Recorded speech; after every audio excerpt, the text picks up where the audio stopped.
Hello student, आज के इस वीडियो में मैं आपको लेखांकन में प्रयोग किए जाने वाले कुछ महत्वपूर्ण शब्दों के बारे में बताऊंगा। जिसमें सबसे पहला शब्द है सौदा। यहीं से बिजनेस की स्टार्टिंग होती है और इसी को बिजनेस में लिखा जाता है।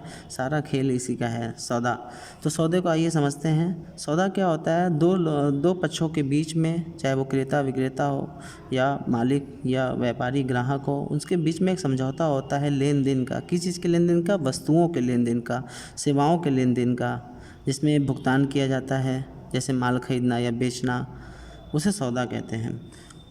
अब सौदे के कई टाइप्स होते हैं, उनको जानना बहुत ही आवश्यक है। जिसमें सबसे पहला टाइप है फाइनेंशियल ट्रांजैक्शन।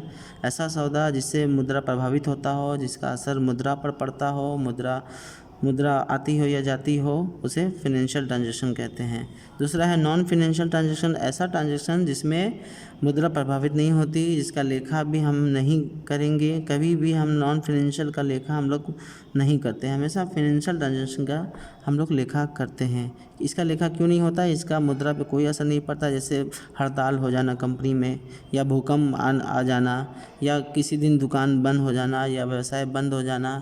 इन सब से मुद्रा पे ऐसे सौदों को हम लोग पुस्तकों में नहीं लिखते हैं। तीसरा है कैश ट्रांजैक्शन। ऐसा ट्रांजैक्शन जो तुरंत भुगतान दिया जाता है या लिया जाता है, उसे कैश ट्रांजैक्शन कहते हैं। और नॉन कैश ट्रांजैक्शन में हम लोग सौदा कर लेते हैं, सौदे हो जाते हैं, कोई एक्टिविटी हो जाती है, बट पैसा धन का भुगतान नहीं होता, वो धन कंपनी में ही रहती है, उसे नॉन कैश ट्रांजैक्शन कहते हैं। और लास्ट है क्रेडिट ट्रांजैक्शन, जो बहुत ही ज़्यादा यूज़ होता है। क्रेडिट ट्रांजैक्शन में क्या होता है? दो पक्षों के बीच में समझौता होता है किसी वस्तु सेवाओं के लेन देन का, लेकिन पैसा भविष्य में दिया जाता है, जैसे उधार माल खरीदना या उधार माल बेचना। भविष्य की बात होती है, भविष्य में पैसा लिया जाएगा, उसे क्रेडिट ट्रांजैक्शन कहते हैं। तो आपने जाना सौदे के सारे टाइप्स, इसको अपने नोट्स में आप लोग बना लीजिए।